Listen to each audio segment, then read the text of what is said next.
That's just him. Senator Klobuchar. Thank you. And thank you for your words on public health from the ag perspective as well, Mr. Bolliard. As you know, I do a lot with ag over in the Agriculture Committee, which Senator Booker is part of as well. And thank you for being here.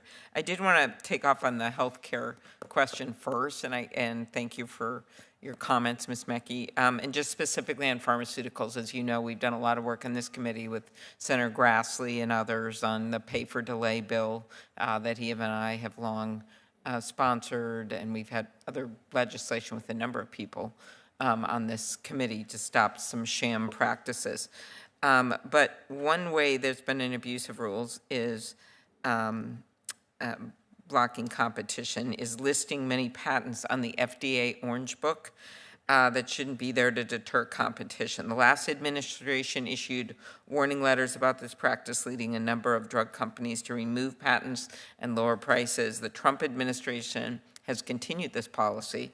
Could you talk about how can antitrust enforcement deter this anti-competitive abuse of the Orange Book, and is it really orange? And could you describe what this is? Because it sounds kind of scary. Senator, I am thrilled that you're putting a spotlight on this. As you well know, the antitrust laws have really struggled in the pharmaceutical space to, catch on a whack-a-mole kind of way practices that those with market or monopoly power are using to harm consumers in our most important markets. You're exactly right as well that there's a specific practice that's starting to get a lot of attention. When you get a new drug approved by the FDA, you tell the FDA which patents read on the drug or a relevant method of using it. That is produced in a document that only historically, I think, I'm not a pharma expert, but only historically was a physical document with an orange cover. These days it's a government database. And once that's listed, if you want to come along with a new drug, you certify to the FDA on an individual basis why each of those patents that are listed have expired, are invalid, or not infringed. And when you do that, there's a stay of about 30 months that's triggered on your application to get into the market and compete as a generic. So a manufacturer has every incentive to overlist patents that really aren't pertinent to the drug, its composition or formulation, its method of use, because it deters generic entry. There are two things that we could concretely do. Number one, to the extent that that is being done intentionally with an intention to deceive by a monopolist, that's a Section 2 violation. It's illegal monopolization, and our antitrust enforcers can take action. But that's kind of an expensive and cumbersome way to get at the problem. Two law professors, Scott Hemphill at NYU and Bhavan Sampat at Arizona State, have recently suggested we should have the US Patent and Trademark Office, for any patent that's newly listed in the Orange Book, take a look at it. Make sure that it's valid, make sure that it's pertinent to the drug. I think that's a terrific idea. It'll help catch abusers and monopolists, and it'll protect patients. Okay, very good. You want to add anything, Commissioner, to that? I just think those are great ideas. In addition to the ongoing enforcement efforts, and as Professor Francis pointed out, we have an active role to play here, and we are taking a close look at it. I've appreciated how you've supported funding of the agencies and the like, so congratulations. Big tech, did you think I was going to bring it up, Mr. Alford?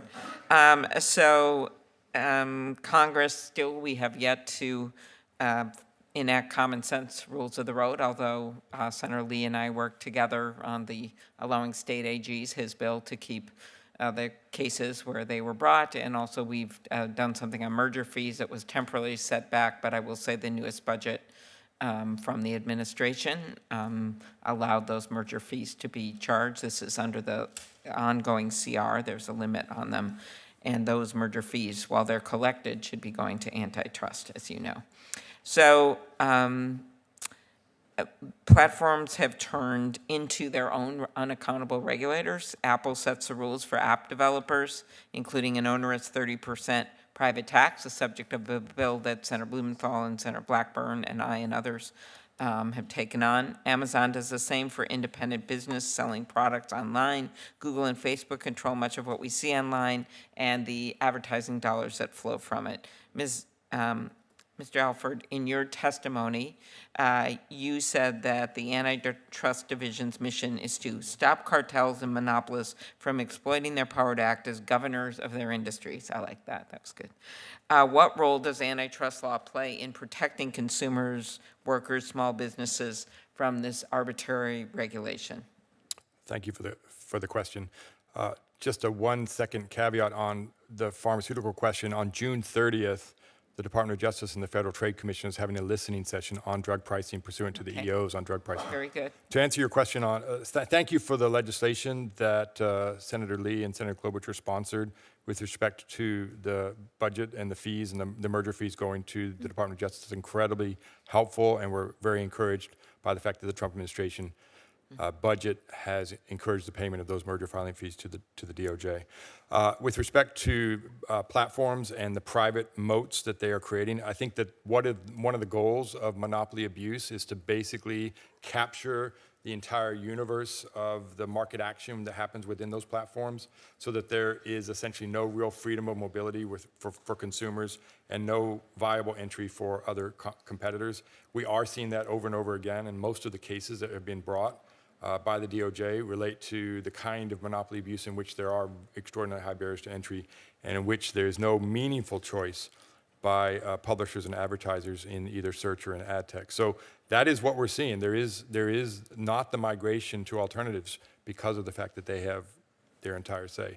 And of course, I should also add that the private litigation in Epic Games is also related to the kind of things you're talking about as well, and the sort of tax on the apps.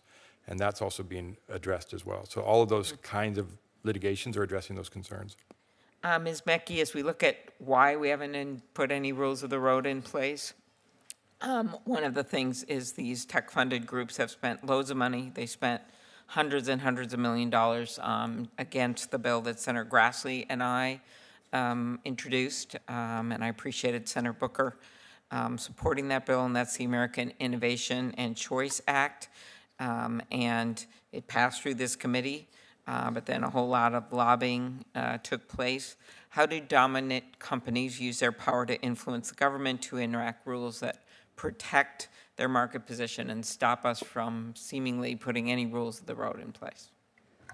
I think people of all stripes agree that we need competition, and big tech is a theater that brings together a lot of people across the political continuum who are worried about competition in these markets. What I find so interesting about the tech companies is that they really resisted antitrust for a very long time and thought that was too radical, and instead said, well, we'd like regulation, but wait, not that regulation. And so in the backdrop of all of that. They said, let the states do it, but now they're like, no, don't let the states do it. Anybody but the states, right?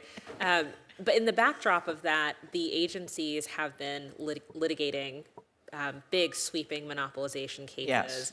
And so far have been winning, whether it's the Google search case or the Google ad tech case. We have the Meta trial that our friends at the FTC just concluded, and we'll see what the outcome of that case is. But I think that courts are making findings that really support the underlying foundation of the legislation. And so, you compare the tens of millions of dollars that the agencies had to expend just on expert fees to litigate those cases to get to outcomes that the legislation likely would have also helped us get to. That's what I've said this many times in this very room, that if they'd work with us on some reasonable rules, we wouldn't have been where they are right now, which is two very different administrations pursuing the same cases, which is usually a sign of success if you look at AT&T and other cases from the past when it bridged political parties. Last question, Mr. Metter. The FTC enacted a number of pro-competitive rules over the last few years. They required upfront pricing to make it easier for consumers to compare prices for concert tickets, for hotel rooms. I am working to codify these changes into law, and including we have a hotel bill that passed the House that just has wide, broad support. There's one senator that doesn't like it very much, so I'm trying to find a way around that. And it's not Senator Lee. Your colleague, Commissioner Holyoke said she supported the rule because hidden fees undermine the ability of honest businesses to compete on price. Do you agree, and will you commit to enforcing these rules? To answer the last part, of course, yes, the FTC stands ready to enforce all of the policies that Congress sets out for us. And I agree, it is critically important that consumers have transparency and a clear sense of what price they're paying in order to have free and fair competition in the marketplace. And interestingly enough, on the hotel bill, we worked with the industry to come up with something so that we could police some of the bad actions that were going on, but they felt it was in their best interest. So did the House, and we're almost there, I think. So, but thank you for your work. Thanks, everyone. Okay, so we'd like to